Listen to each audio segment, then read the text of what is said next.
Do a basically an endgame lecture today. This is from Basic Chess Endgames. This is not an open or not a position that I'd played before, just until I prepped it today. But yeah, I think someone was asking a question about basically rook versus two-piece endgames with two pawns. This is sort of similar to that. The question is, who wins an endgame like this? Can Black basically successfully sacrifice any of his pieces? And if he trades into something like a rook versus knight endgame, that should be a draw. So the question is, basically, can Black win two pawns for one of his minor pieces and draw? The answer is no. This is a Steinitz Zuckertort game from 1886. But basically, this is kind of a good demonstration of how you can sort of use your rook and two pawns to outmaneuver minor pieces. It's really about how effectively White can force his king through to the black side of the board and support the pawns. But it's kind of interesting what happens here. So basically, the first move here is bishop to g7. The goal of bishop to g7 is to prevent the king from playing to h6. If the king can't play to h6, then then basically the situation is, it's basically a difficult situation for White. It requires a lot more maneuvering, provided that he's not able to get to h6 and then h7. But here, you basically have so you basically have bishop to g7. And then winning by force is king to g4, bishop to c3, rook to b3, bishop to g7, king to f4, and there's a few different breaks after king to f4. What ends up getting played is what ends up getting played here, the third move for Black is bishop to g7, but there's a few different opportunities after rook to b3. Rook to b3, king f4 is how the game went, but there's a few different other choices. Alternatives here, as opposed to bishop to g7, knight to d5. On knight to d5, king f3, king e7, king e4, king to d6, rook to a3, king to c6, rook to a6, and basically White's going to use his control of the queen side here, or the king side here, in order to advance these pawns in this particular line. So after rook to a6, king to c5, and then f6, and basically White will be able to push through this pawn to the queening square. Hey, good evening, Aphelion. Thank you very much for joining the stream. But yeah, so instead of that, another way that White can win here is on rook b3, bishop to e5, rook to b5, bishop to c3, rook to b7, and this pin should be pretty helpful to White. But on rook to b7 here, bishop to e5, king to f3, bishop to c3, and it's kind of surprising that this king can force his way through this way, right? Like, I would figure that basically one key thing about this endgame is that f6 is never actually directly playable. If on f6, then both the bishop can trade for both pawns and it's a draw. So that's probably worth explaining as a big piece of this. Okay, so then as opposed to f6,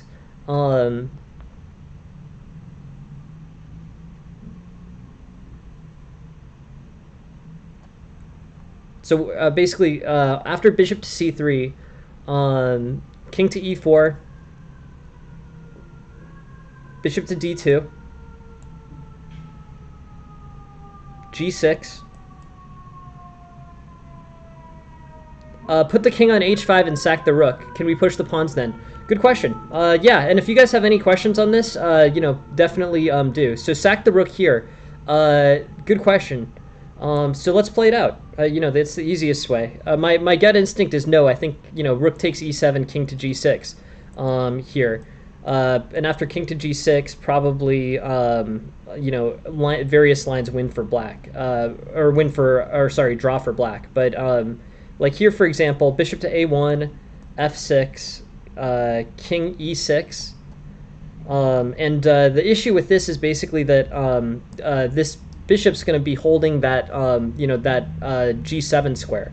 So on a move like f7, you can't play king to e7 because this bishop covers that diagonal, and white gets caught in Zugzwang. So overall, there's a few other ways that you can play it, but say rook takes e7, king takes. And then basically the only advancing move, right, is definitely king g6 here. F6 and black gets to sack for both of the pawns and draw. So king g6 is the only opportunity to try to win. And on king g6, the bishop can just stay on this file. So some random square over here.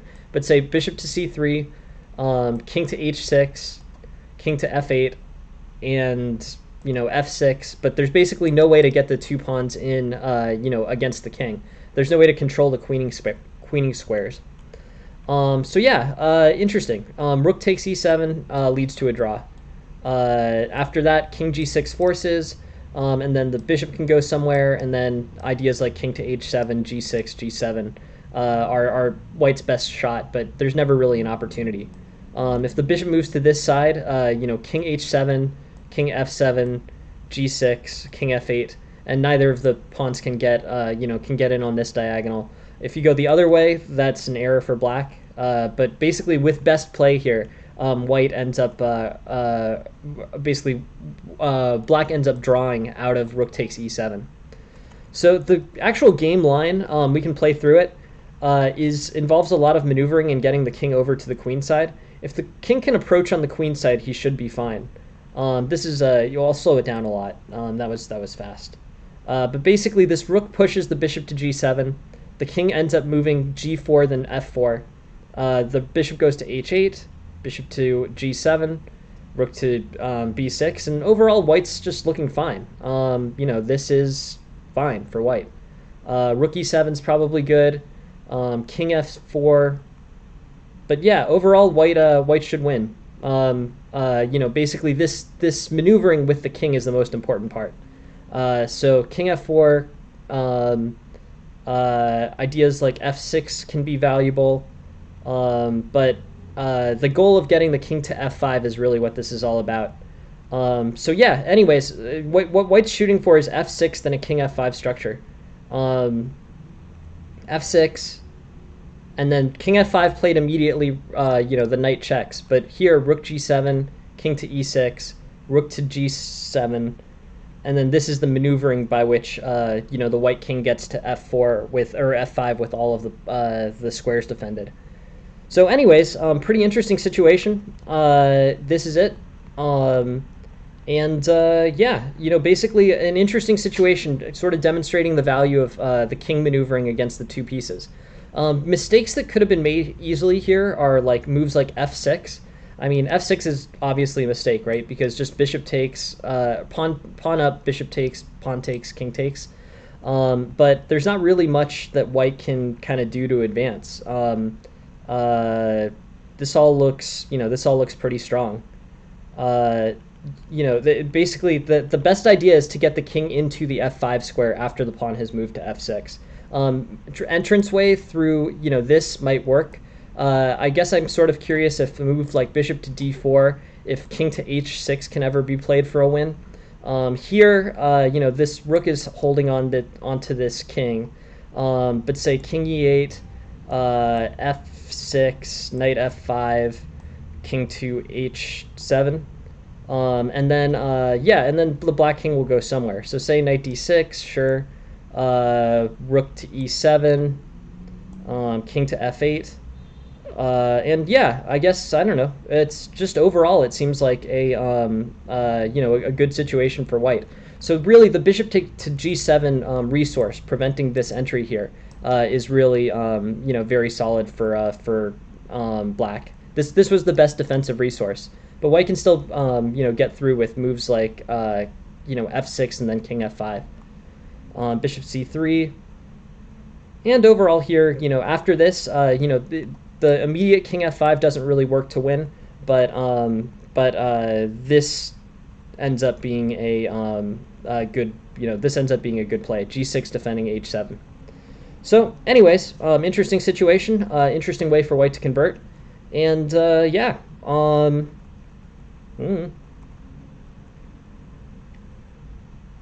Yep, G6, cool. But anyways, yeah, I guess more questions, more guidance here would be helpful. But there's a few sidelines we can play through. There's this full sideline after move three. So on move three in this puzzle, rook to b3, and then basically bishop has to determine where it's going. So if bishop to g7, then it goes about the game line where the king moves from g4 to f4. The other way, basically goes with basically goes with knight to e5, or sorry, knight to d5 or bishop to e5. Playing through the bishop to e5 line, bishop to e5, and the main idea here is f6 is still still an error this early in the game, but after bishop to c3, you can play king to e4.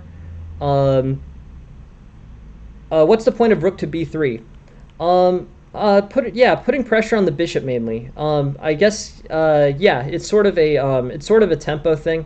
But yeah, f6 is an idea. The main goal of all of this is to get f6 played safely, and then be able to play king to f5. Basically, this defending this f pawn with the rook on b6 is I never trust that in general. Like I don't know. There is opportunities where you can try to maneuver for mistakes, but it's I don't trust those moves where you want to play trustworthy moves, right? Is the main point. And if you're sort of testing all the time, those are, I just don't figure those to be trustworthy moves. You want to play solid moves. You want to play moves that kind of move your position forward. And if you're just playing to test, there's better moves that are more productive there. You lose the trustworthiness of your moves if you continue to test. So if there's any real insight there, it's basically that you should play moves that are purposeful, not moves that are just intending to test your opponent. Testing is different, and I'm using testing in the sense of testing to see what they do, as opposed to testing to see pressing moves. Some people use the word testing to imply the word pressing, but you really just lose trustworthiness at the end of the day with moves that are purposeless, except to see how your opponent responds. So there's a more purposeful reason for rook to b3 as my main point, Gobar. And no. I mean, it's just you're developing the wrong framework is my point. If you start testing, you're not playing anymore. So it's just a bad idea in general. And if you end up in a situation like that, you don't want to. You want to be playing purposeful moves. I get the opportunity to allow your opponent to error, but if you're playing things just to test, you lose all credibility, is the main point. Anyways, this situation is kind of interesting. So let's go to king f5 without giving the check. Sure. Yeah, no problem. Why did we go rook b3 and now king to g4? I guess the idea here would probably be to play rook to b6, or sorry, why did we go rook b3 and now king to g and not king to g4? Good question. Let's see. So I guess the main opportunity here is it's a good question. Let's slow it down and really figure out the answer to this.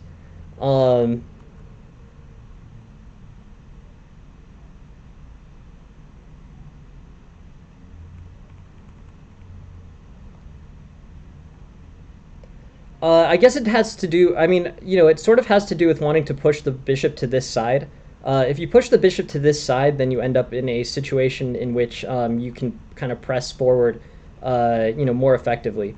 I guess it's a waiting move. Is at the end of the day, yeah, it's picking up this. The answer, Gobar, is it's a waiting move. It's to play rook b6, and then be able to play f6. Yeah, so if f6, then I mean, this is the goal. It's to basically kill a tempo. It's to kill a tempo, and you can do it with control here, where basically you're forcing a move from the bishop, or you're forcing an inferior move of like knight to d5 or something like that. But yeah, rook to b3, and you're sort of you're prompting a move from black. And the way to do it is move to rook to b6. The real question is not why, not why rook to b3, but why not rook to b6 immediately.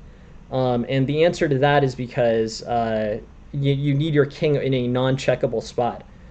So basically here, if black goes bishop to e5 to stop king to f4, good question.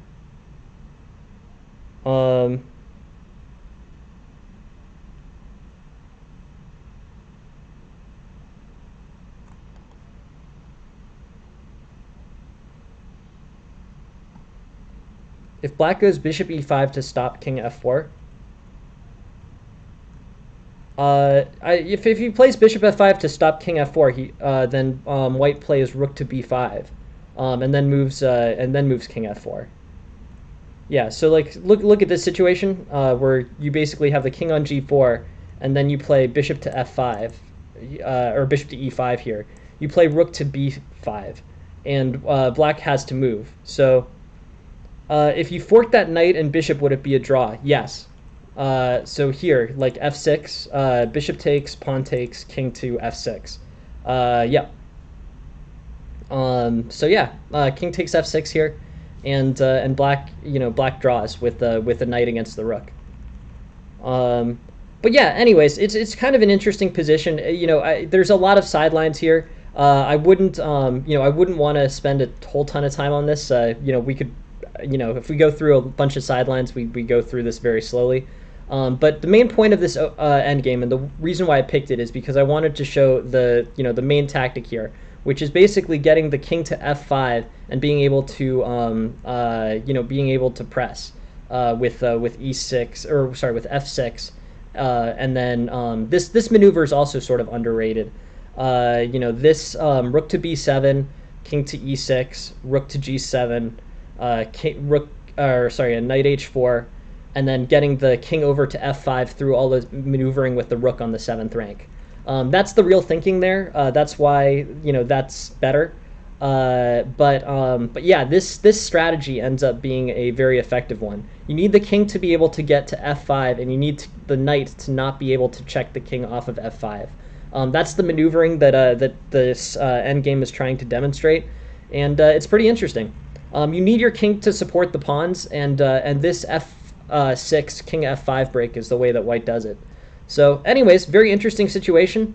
Yeah, good technical demonstration of how to get the king in. Again, if the bishop plays anywhere besides h6, he plays, say, bishop to bishop to e5, for example. White can just play king to h6 and get in. But yeah. Anyways, that's that endgame. This f6, and then rook checking maneuver to get into f5 and support the pawns with the king on f5. Very interesting tactical play. Overall, an interesting situation. And yeah. I mean, these open endgames are super helpful for me to go through, but that's very that's an interesting concept. Basically, the goal of this endgame is rook versus two pieces, and and the goal here is it's basically rook versus two pieces, and if you can get your king to successfully defend the two pawns there, your rook is sufficient to bust through the pawns without any issues. I can't play blindfold particularly well. Blindfold is kind of a blindfold is uh, something that you have to practice, and it's not necessarily that correlated with regular chess. I used to play occasionally. I would try to play parts of games blindfolded. Like I would play like someone who was, significantly lower rated and try to play blindfold. But I've never been convinced really of the value of it. If I'm doing visualization, like if I'm taking the train or something and I'm reading a chess book, I use visualization in that case, but I've never really tried to play blindfold all the way. I think it's sort of it's another one where I'm there's some value practically in that you can start playing out of books without a board, but beyond that, I don't see so much utility. Anyways, visualization is good. Ability to calculate in front of the board is good. Um, Rook versus bishop pair. I think that's a good question. I don't know. Uh, it's not a very practical thing. I've never had I've played probably you know 50,000 plus. But bishop pair. I've played 50,000 plus games for sure, and have never had rook versus two bishops. I don't know. I'm just not sold on the value of these endgames, to be honest. I think learning general endgame strategy is good, but I think that the number of the percentage of games that even plays to an endgame. So I'll get into the logic of it, which is basically at amateur level, the percentage of games that gets into an endgame is very low, right? So start there. At master level, there is significantly larger percentage of games that reach the endgame. But even then, trading into two bishops versus rook is not something that happens frequently enough to justify. I don't know. I'm just not sold on these. It's like it's something that I feel like is taught to amateurs with the idea of teaching something to amateurs, and not the idea of teaching something that's practically helpful. I believe in teaching the things that are the most practically helpful. Interesting. Bishop pair versus rook. I wouldn't know what to do with that, to be honest. I will totally own the fact that I wouldn't know how to play that endgame. I just don't think it's useful, so I never bothered. If I get a single game in which I play bishop pair versus rook, then maybe I would end up in a different situation. But I played my entire life. I've played 25 years, internet and over the board, and have never reached that specific position. So I don't know. I just believe, whereas positional play I do every single game, tactical play I do every single game. So why would I study something that's, I'm just believe in efficiency. It seems inefficient to do that. Anyways, interesting question, and I don't know the answer to it, to be honest, off the top of my head. All right, let's get back to the games. But interesting question. Feel free to ask. No, I used to use a. The answer is I've never had, to my knowledge, I've never had king, bishop, and knight versus king. I know it happens. It happens very, very, very rarely.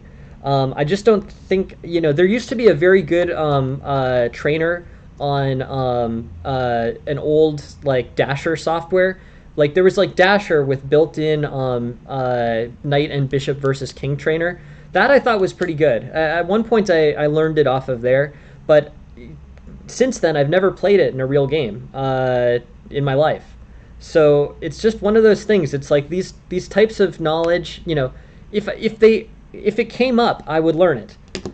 Each individual game isn't worth enough to me to start learning, to learn these types of things proactively. If they started to come in frequently enough that I was having problems converting, endgame positions, then I would have a different approach. But, between the tactics that I use every single game and the positional play that I use every single game, I don't, I don't play those end games, so I've never had a need to really learn them. I think they're great to learn. By all means, go ahead. But I'm not the person to learn them from because I never saw it as efficient enough to be worthwhile. Uh, ooh, well, that's cool. I'm fairly indifferent. But I don't know. Yes, but does he give free lessons? Is my question. Um, Anyways, interesting point. I'm always happy to see the top level guys. I'm always happy to see the top level guy. Yeah, he doesn't, right? So, all right, then, I all right, then I don't see how that's particular, All right, anyways, interesting point. Um, uh, yeah, well, that's his model. We'll see how that holds up when the grandmasters start giving free lessons. Yeah, interesting. But yeah, we'll see how it plays out. But yeah.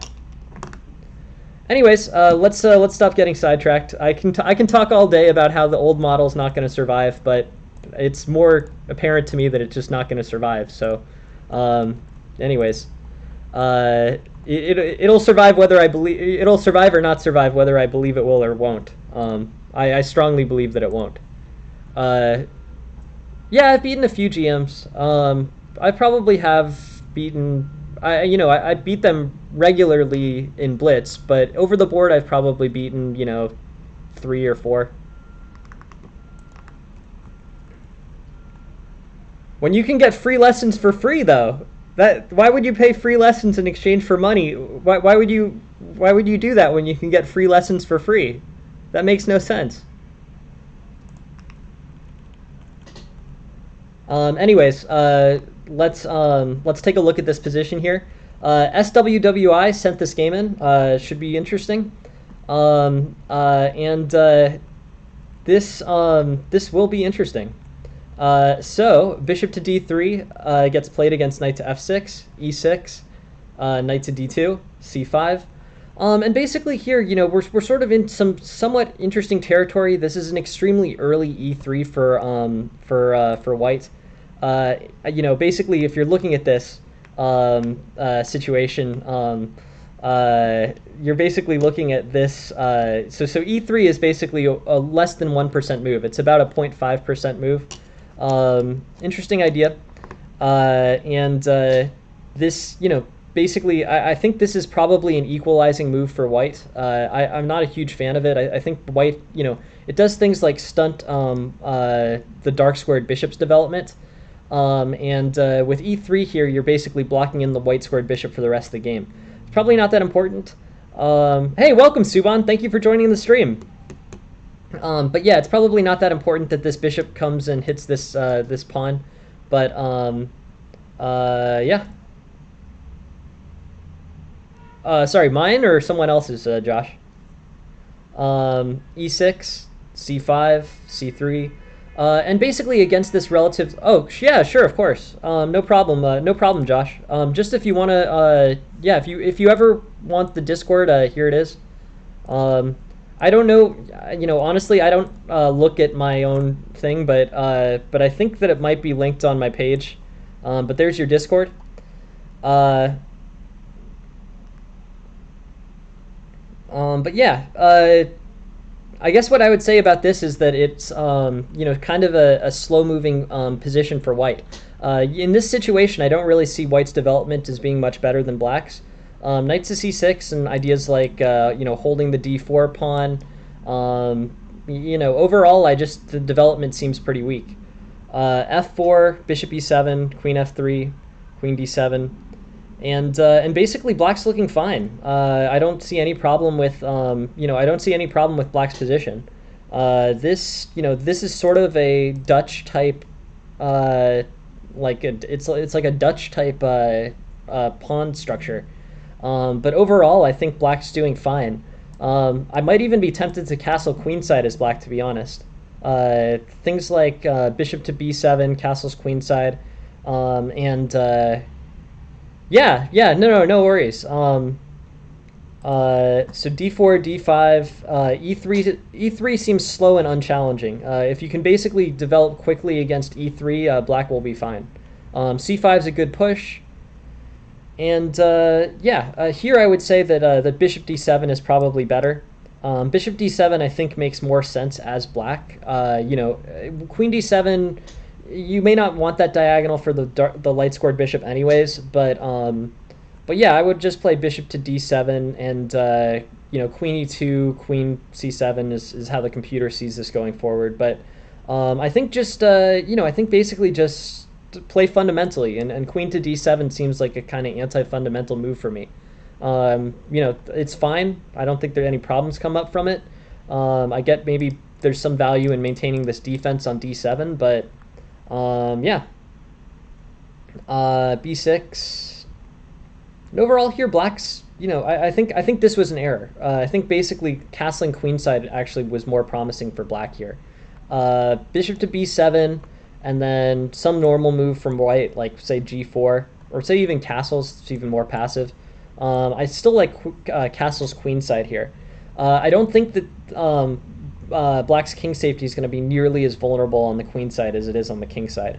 But yeah, that's just my opinion. Here, basically black is looking good with a minus 0.7 eval. If you go the other direction, then you can castle, but this leads to major king safety problems.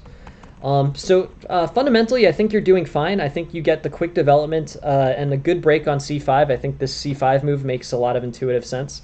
And the issue is basically, and queen d7 is seems a little bit iffy to me, just because bishop to d7 moves your development forward and queen d7 doesn't really. But I think when you're assessing this position, you see that there's a lot of white pieces here. Among other things, white hasn't castled, and he's already played f4, g4, and h3. So if you're looking at this position, I think you can kind of look at where the pieces are directed and where they might be going. And what you can do is castle queenside. I think castling queenside is a better idea. So bishop b7, castles queenside. Because the issue is these pawns are already so advanced, and often a strategy for white is to start a pawn storm on the king side. But overall, this bishop to b7, castles queenside is a better play for black than for white. So yeah, anyways, this ends up being a good situation for black after kingside castling, but castling kingside leaves black under a serious attack. A lot of pressure here. h4, h5, just generally dangerous. Bishop to h7, rook to g1. A lot of force coming in on the king. So that's really the first thing that I would. I think that there's probably a little bit to be said about playing bishop to d7 as opposed to playing queen to d7. But yeah, the real revision here, I think, for black is to not castle kingside. I would just sort of count the pieces and get a sense of what a half over basically a half over pawn advance looks like. This is a pawn storm that's already well in progress for white, so it will be dangerous if you castle kingside. Anyways,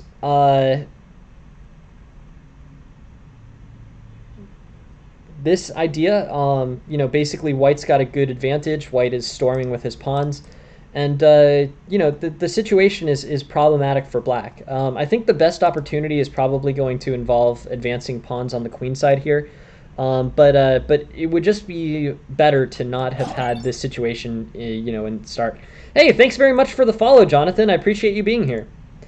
But yeah, so here, these threats on h7 are pretty dangerous. The expansion on the queen side, maybe target this pawn on e3 too, because it's a backwards pawn on an open file. But you have a few options, and overall, I think after pawn takes g6. This is this ends up being pretty good for white. I'm wondering if there's a more efficient way that white could go about doing this. Looks like the engine's advocating bishop to d3. There might be ways that that white can get a full threat on h7 before taking the pawn. So like bishop to d2, maybe king to e2, rook to h2, rook h1, and then pawn takes g6. And then you can play queen takes h7 immediately. Maybe that's the idea in mind. But overall, I think that this is that this is going to end up in a situation where it's basically I don't know. White's going to have a lasting attack on the king side. Tactically speaking, white may have overpressed. I think maybe there were more preparation moves that could have been done to really break this open. But after this, there's a sustained attack, but not really much way of white to get into the position. Um, I'm sort of wondering about knight h4 prior to g6. So then say like so bishop d2, h5, and then knight to h4 here. And then, you can play something along the lines of like pawn takes g6 and then play knight takes g6 immediately. You'd have to calculate this all through tactically first, but I'm wondering if that type of opportunity might be available. There's also threats to do with bishop takes f5. So like bishop takes f5, g6, something like that here. But yeah, that's an idea. But yeah, I think this is going to sort of be a lasting disadvantage for black. But wow, huge volatility. Here bishop take a3 is a checkmate. Pawn takes and then bishop to c2 is another error by white. Here this is a tactical, this is just a tactical sight thing. I'd recommend playing bishop to a3. But yeah, overall, I think black will be in good shape here. This king side is now unnecessarily open for black to attack. So overall, yeah, I think this is good. Yeah, and man, you can force that sacrifice of the bishop for the knight, nice, or bishop for the pawn there.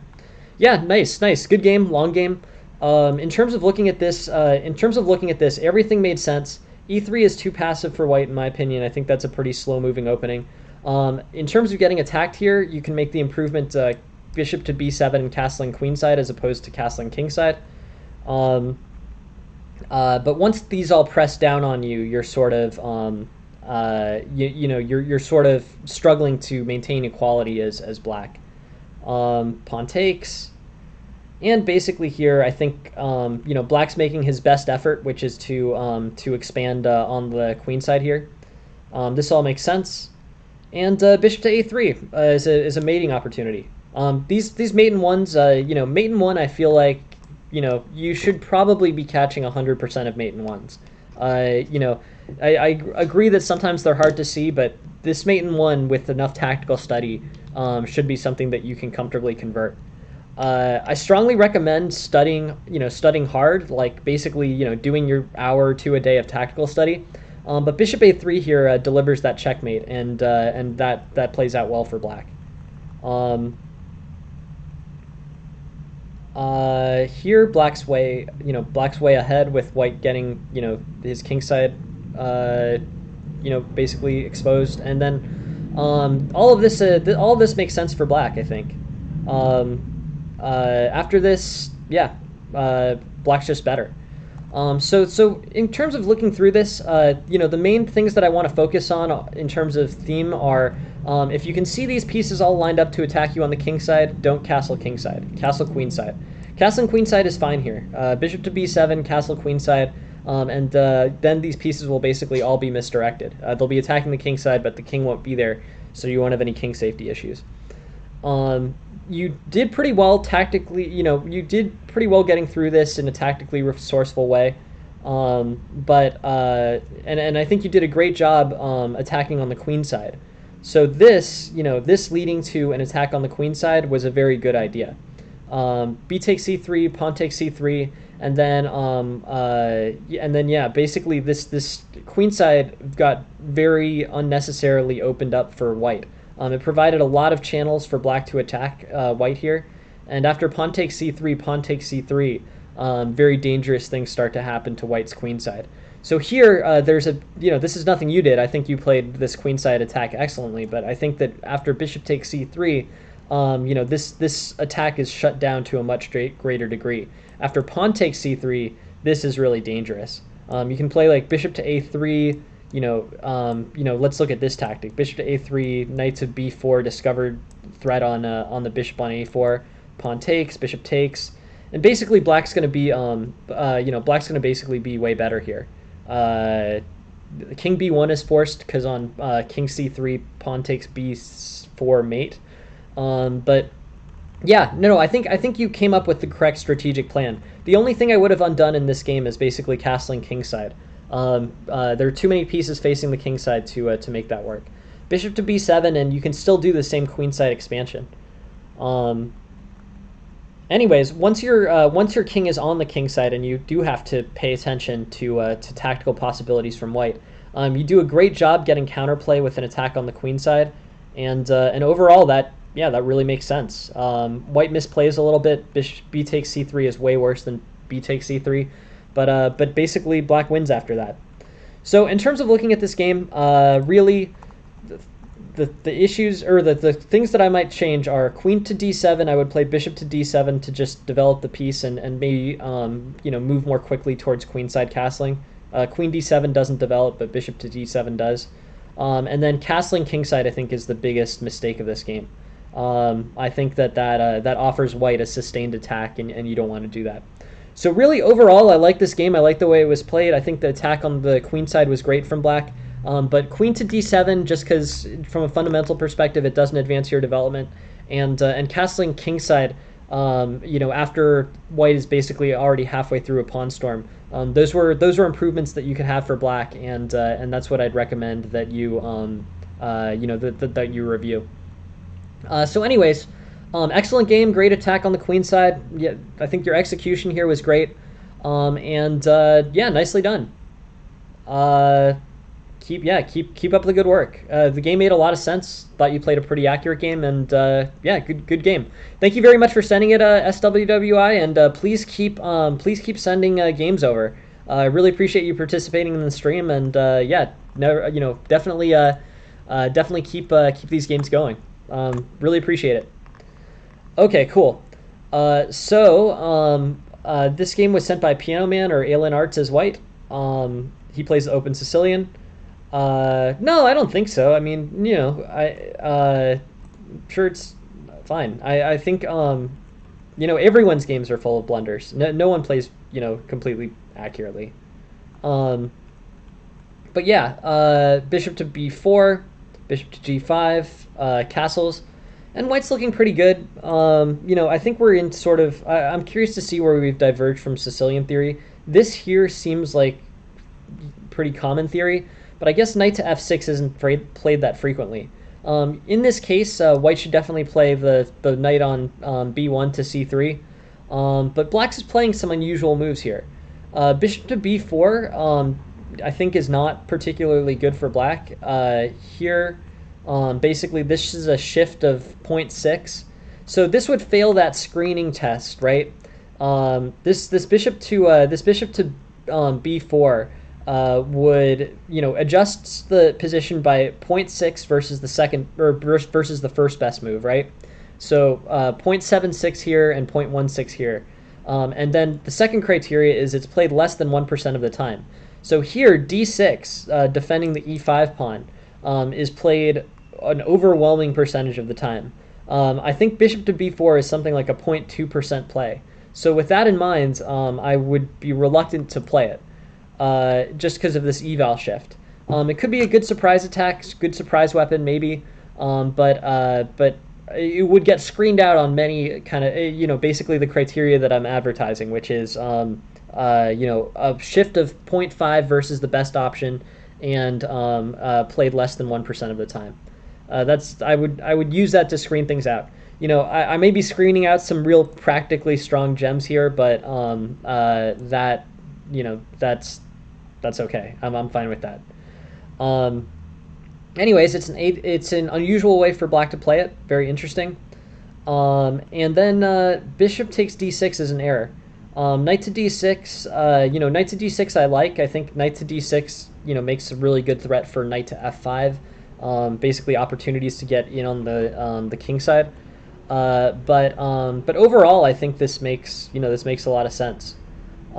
Castles, a3, knight d6, and this is an error because this is going to result in the f file getting basically doubled pawns in an open g file against the black king. So yeah, I think you're playing great actually. I don't see any problem with the way that you've played this at all, Piano Man. I think you're making this game makes a lot of sense.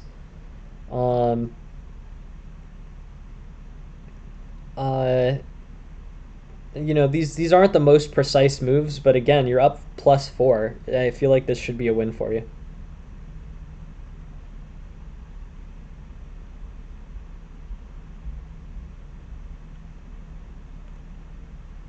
I don't understand rook to e7. That looks like it hangs in exchange.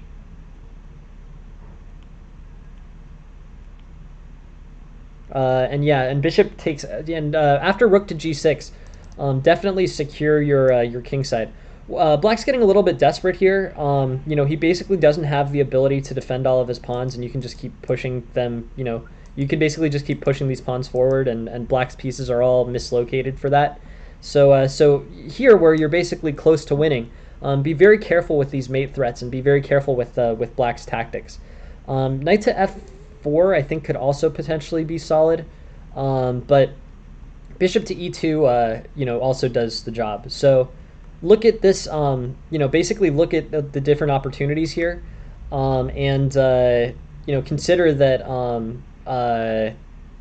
can basically consider that white is closing out on a win with these queen pawn moves, and don't and don't push that, and basically don't push that too hard.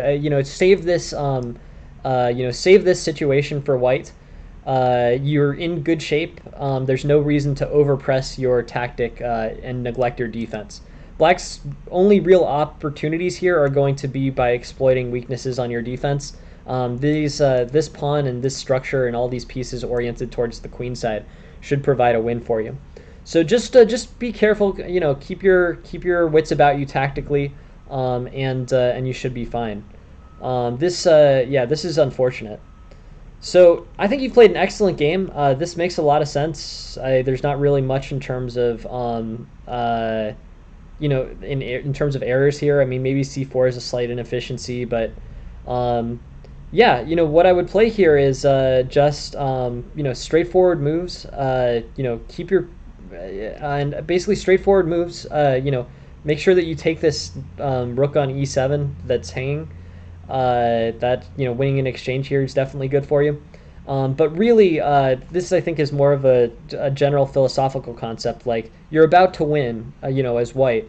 So don't allow yourself to make errors on the king side. This game ends in a very unfortunate way, and basically on rook g6. So first, definitely see knight takes e7.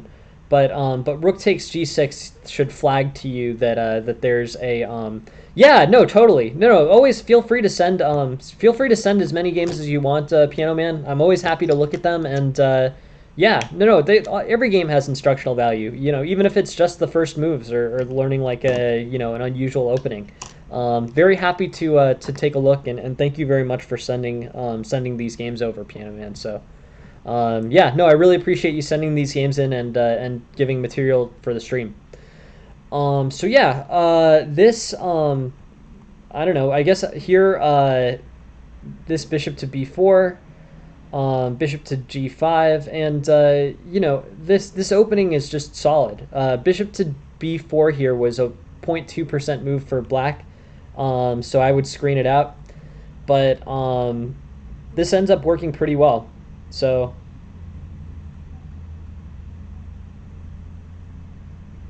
white's just looking good.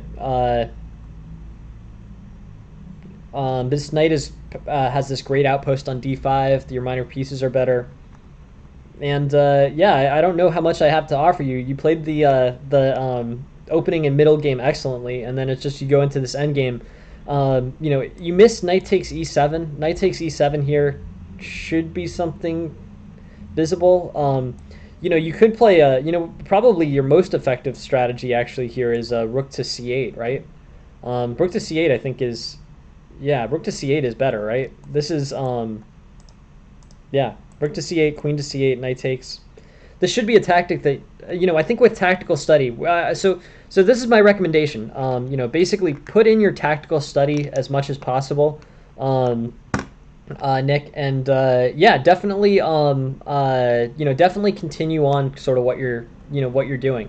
Your opening and early middle game look great, Rook to c8 was a missed tactical win here. Rook to c8, and I think this game's pretty safely over. And then just here, missing everything after rook to g, basically missing the defensive need after rook to g6, I think is a big, a big oversight. Bishop to e2, you're fine. But black's basically getting into kind of desperate territory here. This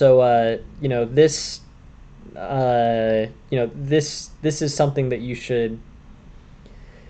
Yeah, so I think there is an aspect of nerves to it, Nick. I think basically, what you can do here is, I think, I don't have a better solution for you on nerves than basically just put more time in on tactics.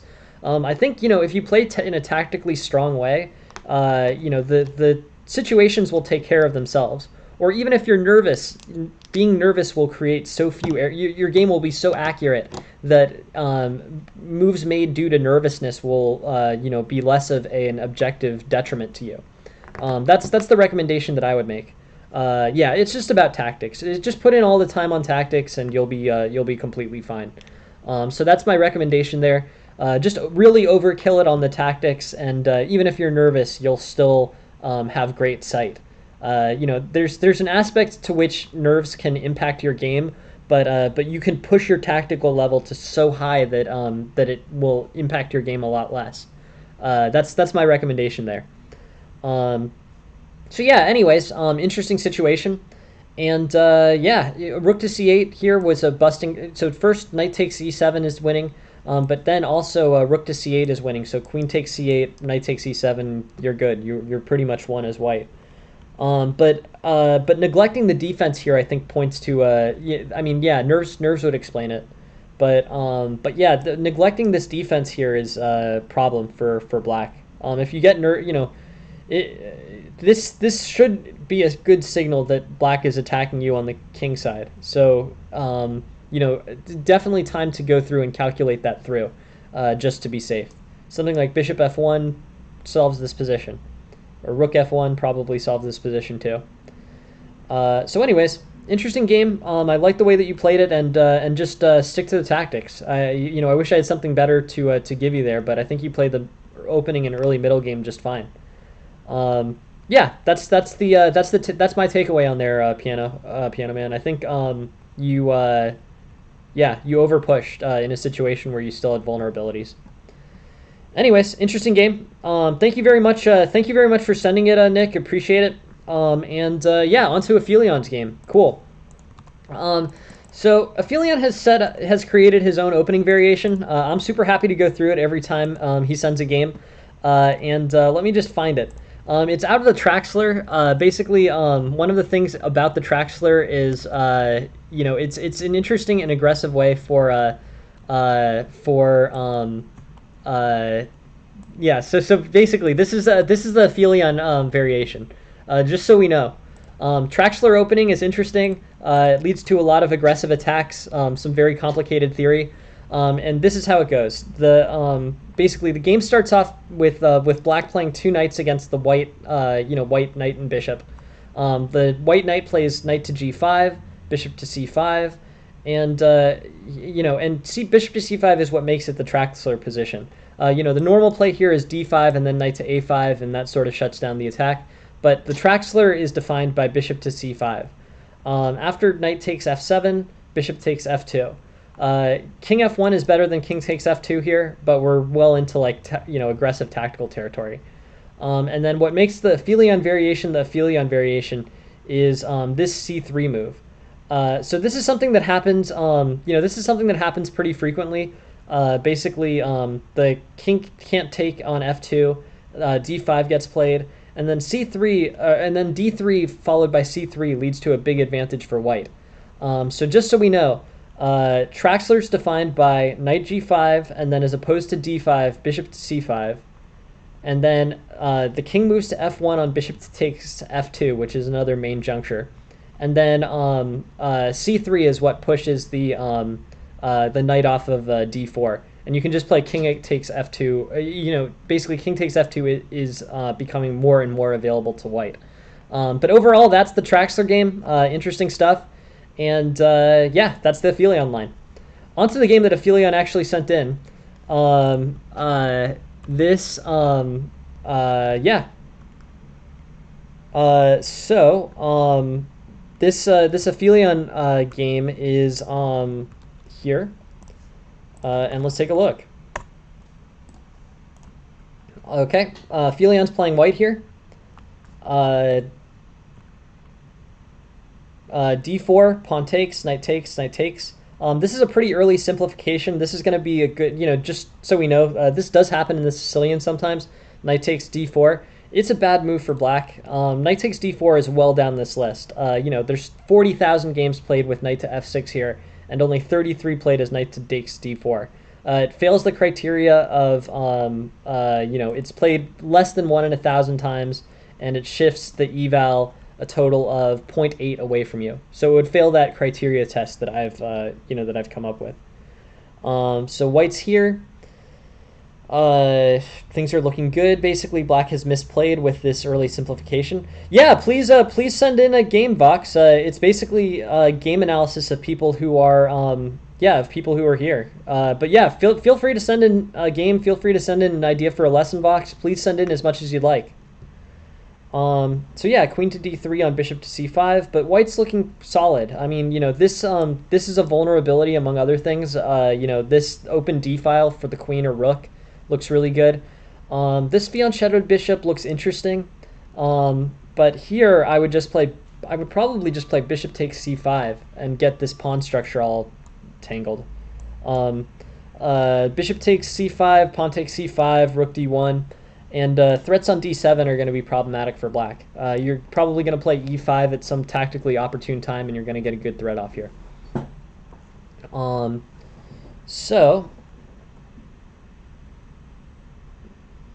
I think it's a matter of taste, Vox. Good question. I say fianchetto, but I'm sure that they're, it's not an English word, so with transliterated words you can kind of say whatever you want.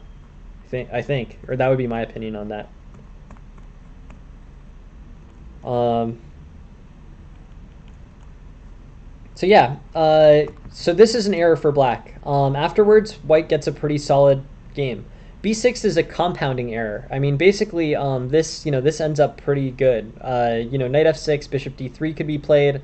Knight f6, knight c3 could be played. But the bishop, yeah, let's take a look. Let's go all the way up to that. But b6 here, is not... Basically, black needs to come up with very pressing moves and developing moves as quickly as possible. Black is completely undeveloped here, so he needs to do something to push his development forward. White, I guess, is technically also underdeveloped here, but b6 doesn't really move development forward, I don't think. Bishop to b7, I think, is fine. I like c4, by the way. c4, takes center control. Maroczy bind doesn't have necessarily... I think Maroczy bind may not be... Actually, no, I think Maroczy bind is fine. I was thinking maybe if this knight trades off, the Maroczy bind isn't worth as much, but I think that the concepts behind the Maroczy bind, which are pressure on d5, good holding of d5, are just as valuable with those knights off the board. Yeah, I like c4. c4 looks fine to me, Aphelion. I think this is fine. Knight to c3, e6... bishop to e3, h6. But I think white's looking fine. There's not really much of, his development is way better. Yeah, I think that's fine, Aphelion. I don't see any reason to hold, like, you could try to develop more quickly here, but I think it's just fine as an idea. Now you go for quick development and basically end up in a situation where you're solid. These 3 pieces versus 2 pieces should be good. Bishop c5 is interesting. Not really effective though. Like, it doesn't really make, it doesn't really matter to you too much if your queen's on d4 or d3. Here I'd probably play rook d1. The engine is advocating bishop takes c5. We already sort of went over that. This disrupts black's pawn structure at least. I might play rook d1 here, or I might play f4 here. No, I would probably play rook d1 here. I was thinking f4, maybe f4, f5, and start an attack on the king side, but you can hold off on that for a few more moves at least. Um, b3, okay. But yeah, bishop takes bishop. I mean, you trade off your e3. This bishop has, this is your bad squared bishop. You can trade off for black's good squared bishop, I guess. Uh, I don't know. That's an idea. It's black's never going to be able to fix this pawn structure. So if bishop takes c5, pawn takes c5, this pawn's going to be backward forever. Yeah, no problem, Vox. I'll super happy to look over whatever you send. Be helpful. So yeah, Vox, your game is going to be in on May 20th at 6:05 p.m. Eastern time. So basically 2 days from now during this session. But yeah, thanks very much for sending it in, Vox. I really appreciate it, and yeah, I hope to see you there. If you can't make the session 2 days from now, all the lessons are available for 14 days on Twitch, and then they're available forever on YouTube. So definitely just keep that in mind, Vox. If I'm not offended at all. Like if you can't make the lesson where your game's being analyzed, that's just fine. My goal is really just to make chess lessons free. So if you can do that, if I review it and then you watch on video on demand, that's completely fine with me. I'm not offended at all. So yeah, feel free to send in as much as you'd like, Vox. There's a submission. I added your game, but sometimes but there's that Discord too where you can submit games. But yeah, thanks for stopping by, Vox. I appreciate it. So yeah, f3 I think is a bit quiet. So yeah, so the computer diverges. The computer plays bishop takes c5. Now bishop takes c5 isn't as playable. Peter's saying e5. How about like rook d? I'm liking rook d1. I in my mind, like you can just straightforwardly improve this rook on a1 by moving it to the d file, but it's not really giving great ratings to that. It's not really giving great ratings to that rook ad1 move. But yeah, this is awesome. This played out great. So you played a better move than I would here. You played e5, which is, I think, very correct. E5 is so good because it really strengthens your chance of getting the knight posted to d6. And this all goes exactly as as white wants it to. Bishop takes, pawn takes, knight d6, and this is just great. This is just great for white. Ideas involving like f4, bishop f3 could be good. But yeah, once this structure happens, this is almost winning for white.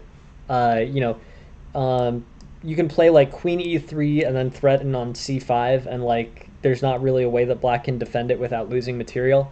This was great. It was really good the way that you were able to get that posting of the knight on d6. Anyways, this looks pretty good. Yeah, nice. So in terms of improvements for white, I think you played a really good game. Tactics were good. The positional posting of the knight on d6 was great.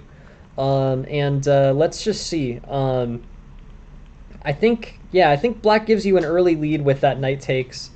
c4 I thought was fine. They say it's inaccurate. It's fine. Knight to c3 now. This is all good. And yeah, the only kind of missteps in this game came from like b3. I guess I would say here, I'm a little bit unsure of. So when I look at b3, they're good. Scandinavian defense is an underrated thing. Magnus Carlsen has played the Scandinavian defense. You can kind of draw his games for ideas, but I think the Scandinavian defense is underrated generally.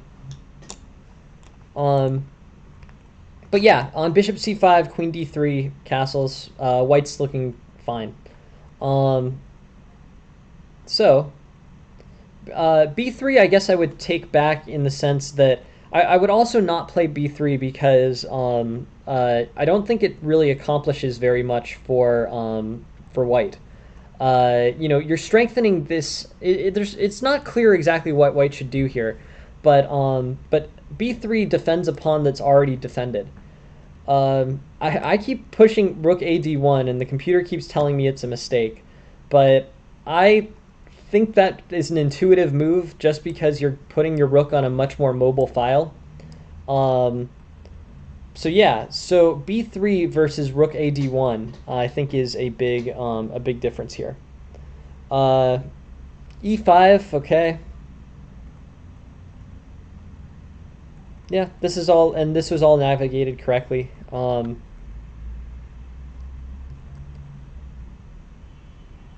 F4, and they want you to start, and they want black to start aggressively attacking on the king side. Kind of not sold on that. But anyways, my biggest I would say don't. In general, I would avoid the Traxler in general. I think it's fun. I think it's a fun game to play, but I don't think it's objectively particularly good. Yeah, I think it's I think it's not a sound opening. But people play unsound things all the time. Yeah, Rook G6. Yeah, Rook G6 is really gets. Yeah, exactly. Chess is for fun at the end of the day, so it's a very fun opening to play. But I wouldn't make the argument that it's objectively super fantastic for black. I think there's about a pawn or so difference between the main line, which is d5, and the Traxler line, which is bishop c5. Hey, thank you very much for the follow, Kos. Thank you for being here. So yeah, in this game, the things to adjust, I would take a look at b3. That's probably the biggest edit that I'd make here. But yeah, everything else seemed pretty good. White sort of just carried an advantage throughout the game. b3, it doesn't seem purposeful enough to me. Bishop takes c5 is fine, then pawn takes c5, and then you have this sort of basically fractured pawn structure.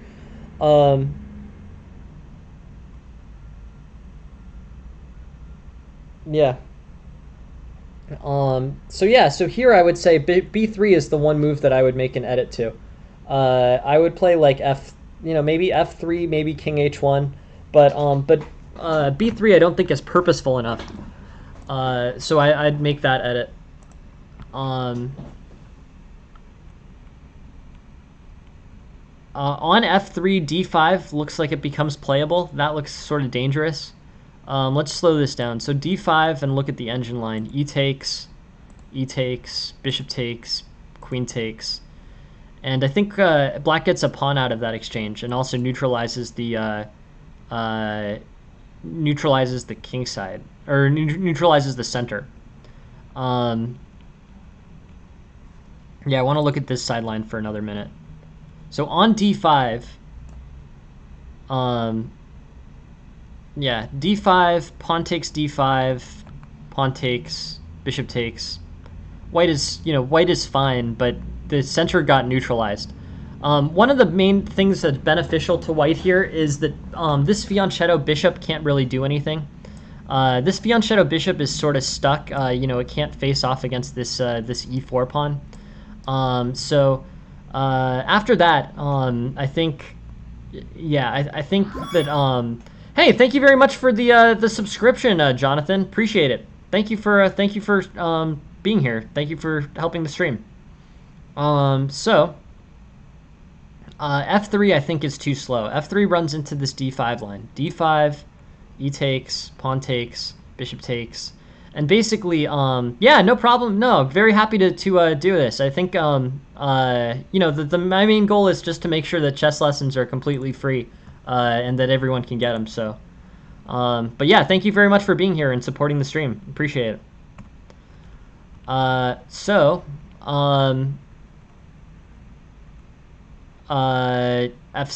bishop takes, knight c5, and yeah, white ends up in a good situation here. Yeah. So if you were to play this game again, the recommendations that I would make, I would say, take a look at b3. I think a more purposeful move is probably better. Maybe rook e1, maybe bishop f3 here. Bishop f3 is sort of making sense to me as a move. Bishop f3 definitely works to prevent d5. Then maybe you can play b3. And then on f3, this d5 tactic neutralizing everything is an issue. So I don't know. I mean, part of what makes this situation good is Black's inability to play d5, since he could get in d5 here. And he gets in d5 for a specific reason, which is because, there end up being pin threats on this e3 bishop. So c takes e5, e takes d5, and then, knight takes or something. There ends up being, threat on this bishop after trading on d5. So that's important. So yeah, these two moves, b3 and would e5 have worked against d5? Yeah, so e5 here, right? Yes. It was the combination of the two things that make d5 so dangerous here. The issue, yes, totally. So e5 here as well. But the real issue that comes up when d5 is played the way that it was is this queen getting this threat after the trades on d5. That was the problem. So e5 shuts everything down. It's really the fact that you get this open line. So e takes d5 so the issue is not d5. It's the e takes d5 with the queen behind it that makes the whole thing so dangerous. So yeah, queen d3, and then f3, and then d5. D5 here would be playable, and then later it would be playable. But e5, yeah, e5 always successfully shuts. It's a really good question, Aphelion. E5 always successfully shuts down d5, and the reason why is because e takes is no longer a threat. Instead, Black has to recapture on d6. He can't recapture with the pawn on e6. So you're basically fine after e5 and trades on d6. So yeah, interesting stuff. Knight to d6. All this I think is strong. And yeah, nice. Yeah, the only two moves there. b3 seems a little quiet, and then f3 allows that d5. If e5, white isn't in good position. There was another move that the engine was advocating there, but yeah, after f3, yeah. So e5 was best after queen e7. Bishop takes c5 is also a different route of attack for white against black. So, anyways, the combination of those things definitely interesting. And yeah, I appreciate you sending the game, Aphelion. Thank you very much for that. And yeah, interesting. Interesting stuff. You played a great game. I don't have much in the way of improvements. After f3 and oh, interesting. Yeah, let's take a look. Yeah, here. Good question. Well,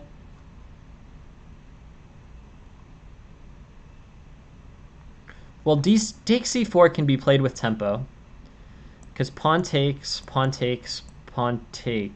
I don't know. Actually, that's pretty interesting.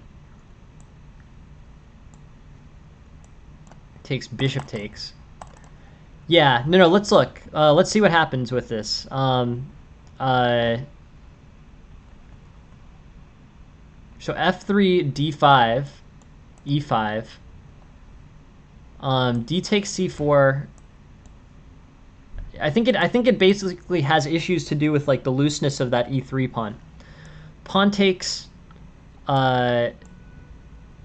c takes, and then either pawn takes, bishop takes e3 with check, or the other, or if there's not a basically if the decline is there, so e5 and then e5, d takes c4. And then is there anything else that's playable for white? I don't think so. Maybe like queen to d2. How does this play out?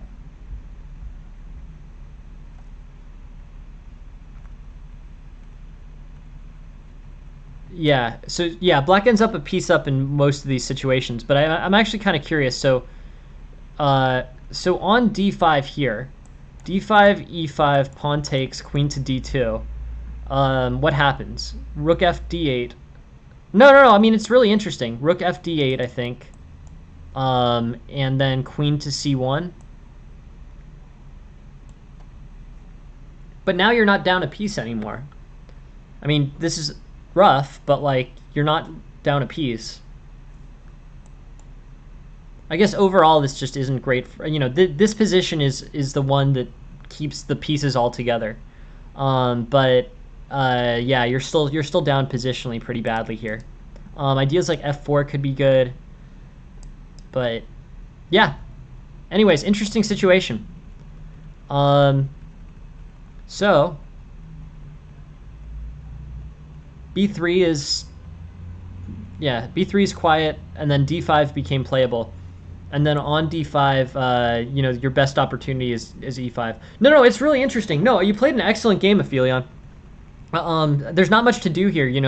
Getting that knight posted on d6 was killer. Like great, great positional play. And yeah, all these tactics look extremely clean, solid. Very nicely done. The one part of the game that gets sort of hazy is that b6 or that b3. The Zugzwang. Yeah, let's take a look.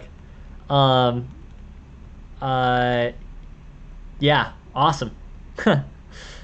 I didn't know what you were saying until just now, but yeah, that is cool. I like that a lot. King h7 being nice. Yeah. Yeah, nice play.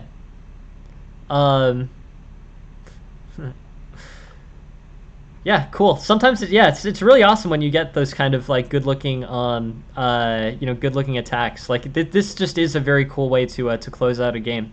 So, anyways, nice game, Aphelion. Thank you very much for sending it. Yeah, on to a eccentric horses game. But overall, very interesting. Interesting stuff. It showed kind of an interesting concept to do with that Sicilian trading off easily. Basically don't do this as black. This ends up almost a pawn down. And black has no good threats there.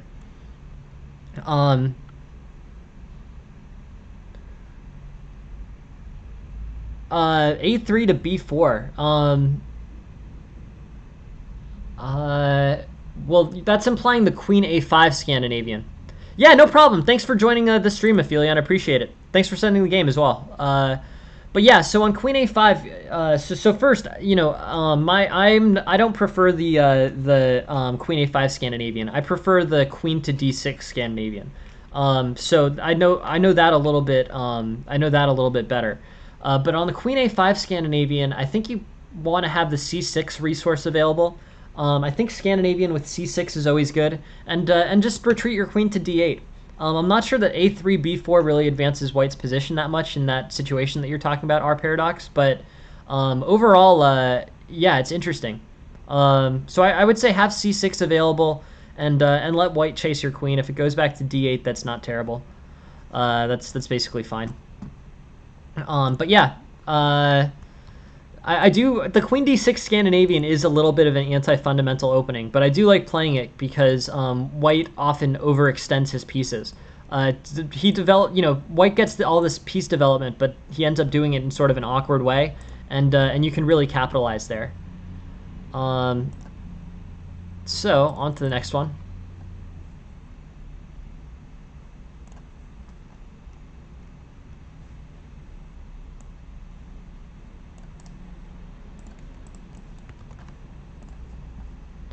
Let's take a look. All right, so the Monster Knight sent this in as black. He's playing against the London. And the question is, how do we play against the London? I like transposing the London into the semi-Slav. I think that's probably the best response, but really anything works. It's nothing to be afraid of. It's really a very solid, relatively conservative opening for white. So it's not like you should be worried about the London. It's just, how are you going to maximize against this solid play? The London's one of the objectively the best openings. It's just very sound. So I recommend, I recommend playing it as white. I think it's a really solid opening. But yeah, as black, as black, you don't really have to be too afraid of it. Um, Although this got dangerous. So knight d7 is an error. Not the biggest error, but it hangs this. It basically hangs this pawn, right? So. Wait, actually, yeah, interesting. I think white's in good shape after knight to c6, but this is a tactical error. So queen to e8, bishop takes c7, rook to c8, and you're up 2 pieces to a rook and a pawn, and that's good for black. So overall, this trade actually ended up great for black. Interesting situation. In terms of sidestepping this, I think that knight to d7 I probably wouldn't have played here. Knight to d7 allowing knight to c6 seems like seems like kind of an error, but the engine evaluates it as fine. But this opening really drew in white. Yeah, this was very trappy for black. Good idea.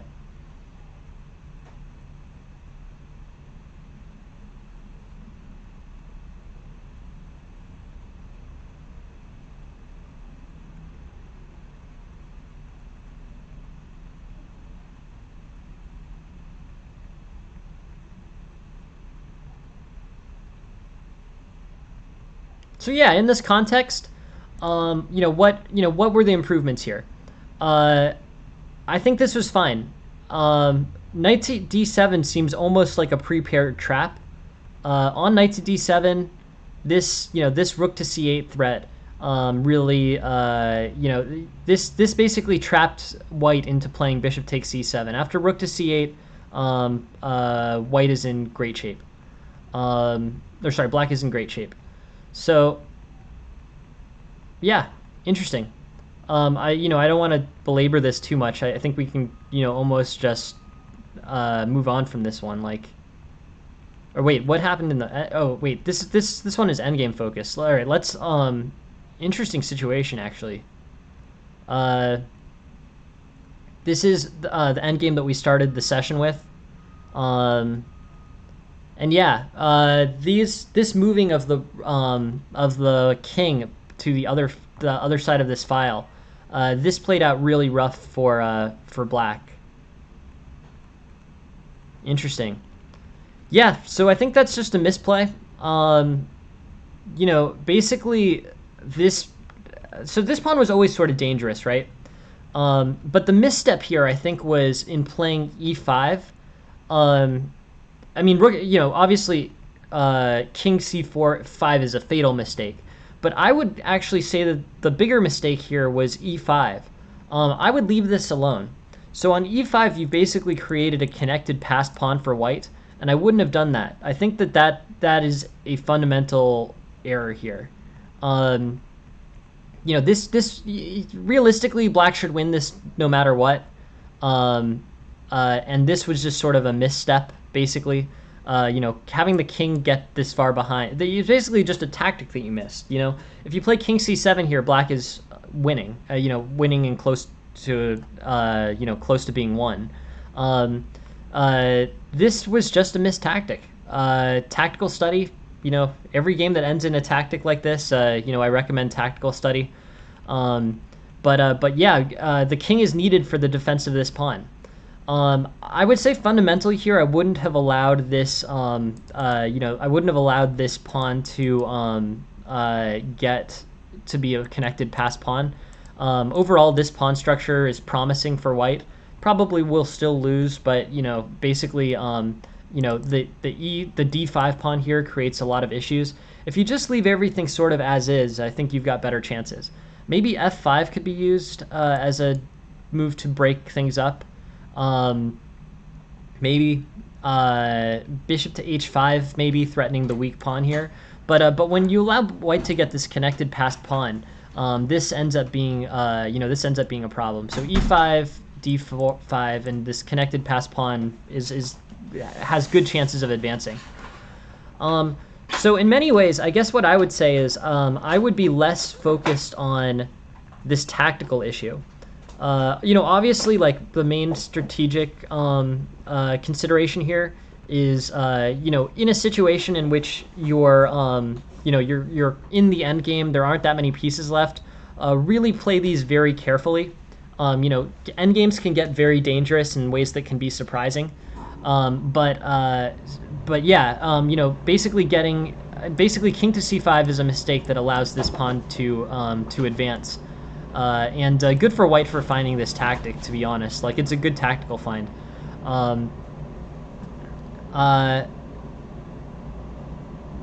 The d4, like as in d4, d5 are paradox. Like, if you have a queen d6 and then c6 structure and he plays d5, are you talking about? Or is that, which pawn do you mean? Or do you mean e5? Or you mean e4, d5, e5? E4, d5, e5. Yeah, e4, d5, e5. Yeah, I guess I would probably play c5 there. I would probably turn it into a situation in which they play an unfavorable version of white's side of the French. With e4, d5, e4, d5, e5. White's has extended his pawn center. So e5 is pretty solidly, e5 is pretty solidly played. And what you would do is, that white's best idea after that is probably to try to transpose it into an advanced French with d4. So you play c5 in order to prevent d4 from getting played. That's what you should. That would be the way that I play it. I'm happy to take like 1 or 2 minutes after this game to just look at that. But c5 is how I would play c5 there, and try your best to not let white play d4. If white plays, so if it goes e4, d5, e5, knight c6, c3, then play d4, and that prevents white from playing d4, and then the e pawn becomes super isolated on e5. That's my that would be my strategy for playing that R paradox. But yeah, interesting situation. We'll take a look at it for a second after this game. Anyways, this is a very interesting game. I think it was a great trap. I don't know whether it was intentional or not, but if it was intentional, it's actually a really awesome trap, getting these 2 pieces for this rook here. This, I thought, was a really good plan for black.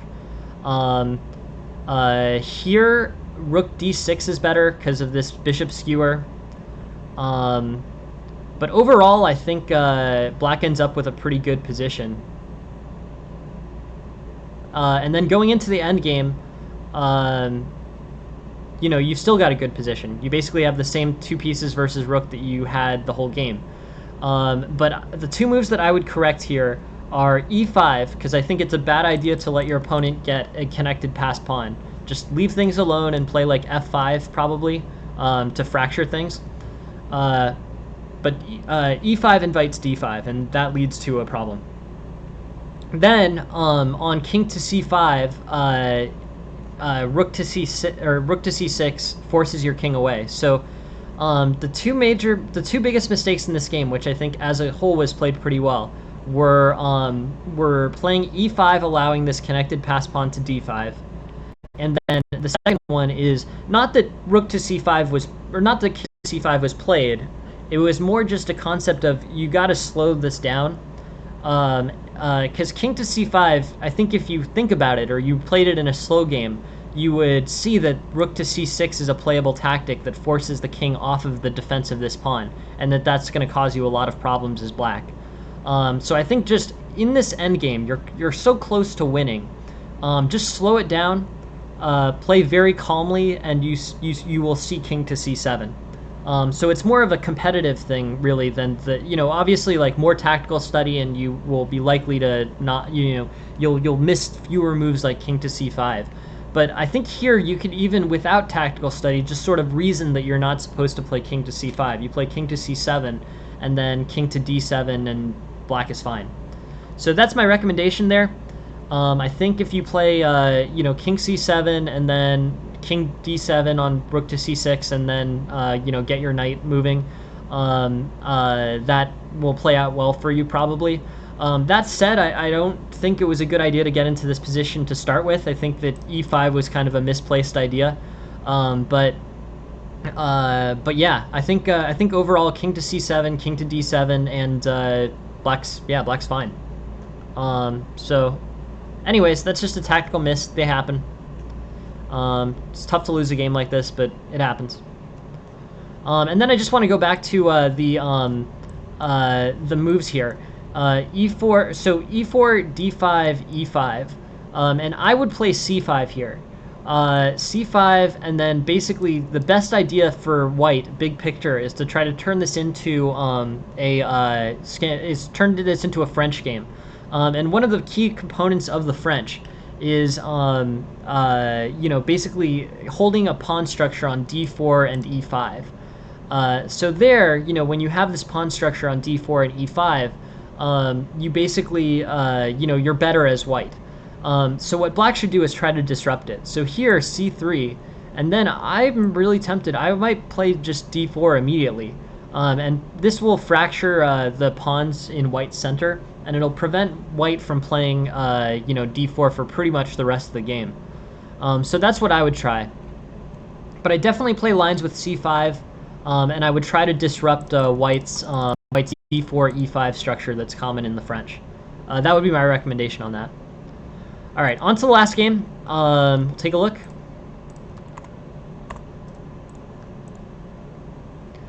This is Sam Sejuani's game. Very quick one. Okay, cool. This one's, I just want to see this awesome quick opening. All right, so black sort of transposes this into a Sicilian type thing. Here you can play, you have a few different moves. You can play bishop to c4, you can play knight takes e5, but overall I think this is just going to be a quick, quick blowout for Sam Sejuani. Nice. Okay, cool.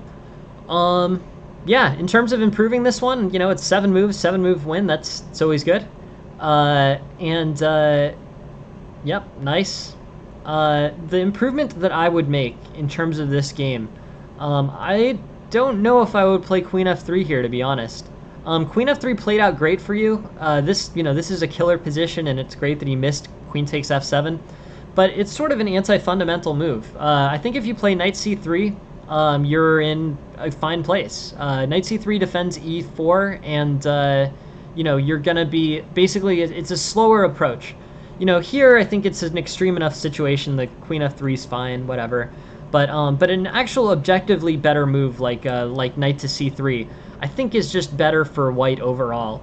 If you end up in a situation where you're basically coming up with normal developing moves against your opponent who has not played normal developing moves, then yeah, I think you should just play normal, straightforward developing moves here. Sure, yeah, we can play a game. I just want to finish this up. But yeah, anyways, what happened is awesome. Your opponent made a big mistake. E4, C5, and you're already in great shape. But I would just continue on with normal, against higher rated players, you should probably aim for something like knight c3 as opposed to queen f3. But queen f3 worked fine against the person you were playing, so, it was a good win. It was a good win. Thanks for sending it, Sam Sejuani. Please send in more. I'm always happy to go over them. And this was a kind of a quick game, but a nice win. Nice win for you. Feel free to send me more like this. They're kind of cool to see. Just a quick win.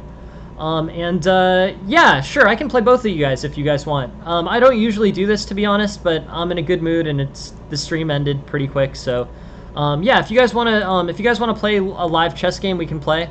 But I don't normally play. I prefer to do lessons. I would definitely not be interested in doing a full game stream. But yeah, feel free to match me. I'm Ted Belanoff on chess.com. Want to play 1 minute? Here, I'll match you here.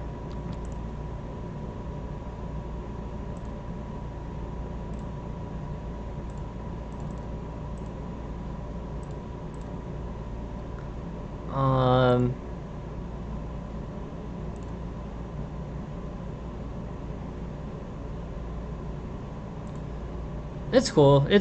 I mean, I don't usually play, but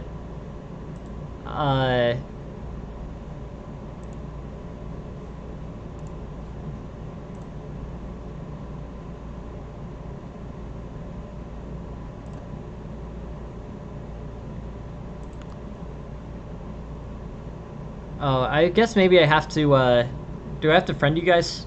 Um,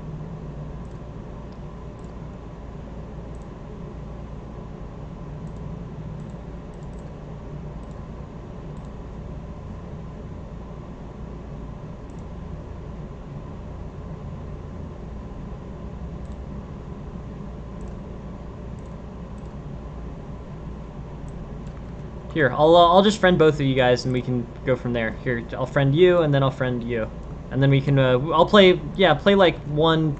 Are you guys good with one minute game each? I'm in a good mood, so. But I don't normally play. There are other streamers that I think you guys should play. I'm not the one for it usually. Um,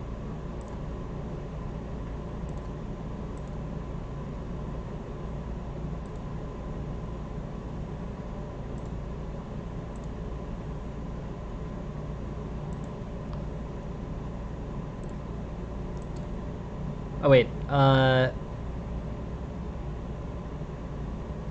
Sure.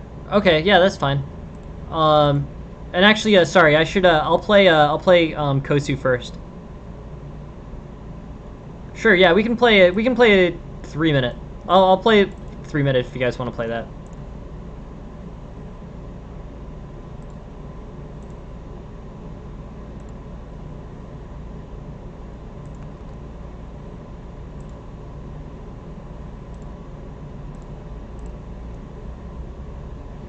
Okay. Cool. All right. Good luck. All right. 3 minute games I can play. Uh, I'm usually an E4 player, but I'll play D4 just because. I don't know.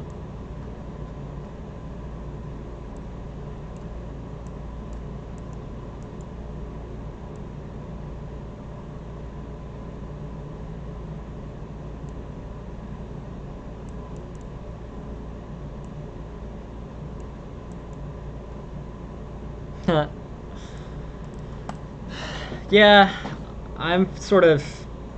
This is sort of simplified.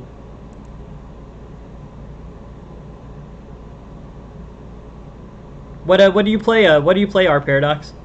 I'm curious.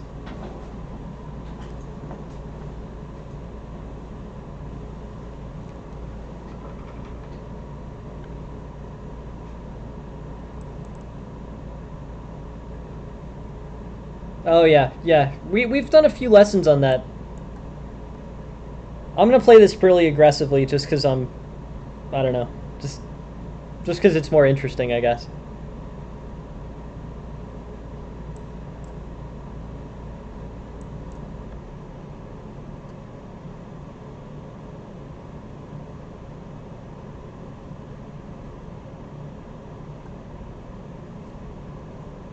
I actually don't think this was sound, but hmm, should be interesting.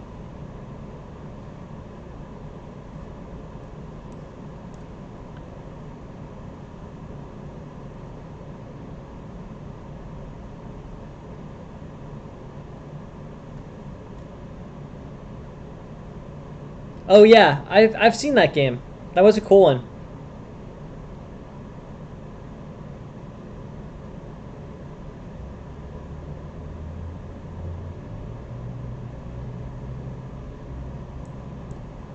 Okay, all right, good game, Kosu. Yeah, no, it's fun. I don't usually play people, but yeah, good game. Thanks for playing. And you want to play one too, R Paradox?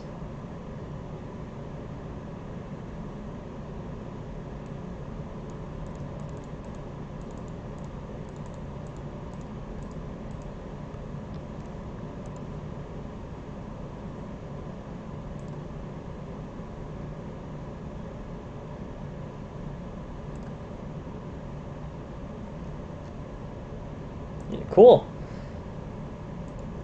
Yeah, no, I'm always happy to play. I don't know. It's just sort of not what I'm like. Or you have to go to. All right, there you go. Um, Here, and I'll play the Scandinavian just because you were asking about it. Here, you should play the Scandinavian line that you were wondering.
I'm playing a little bit too aggressively, but whatever.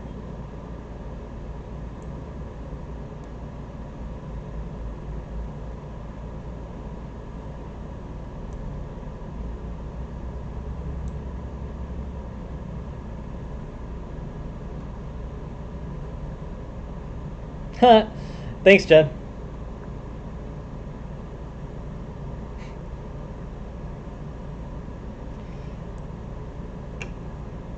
These guys wanted to play a game, so I'm playing 2 games. I usually end the stream at about 7:30, 7:35, but I'll just close this out.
All right, good games, guys. I don't usually do that, to be honest. I don't really want to do that. It's fun. I'm happy you guys challenged me, and I'm happy you guys came up with that idea. But to be honest, I don't usually play people. There's lots of streamers that play people, but very few that give free lessons. So until all the other streamers give free lessons too, I'm gonna be giving free lessons. But anyways, it's very nice of you guys to challenge. Very nice of you guys to be here, and yeah, have a good night. Thanks. Next stream is at 10 a.m. Eastern tomorrow morning, and I look forward to seeing you guys there if you make it. Thanks. Bye.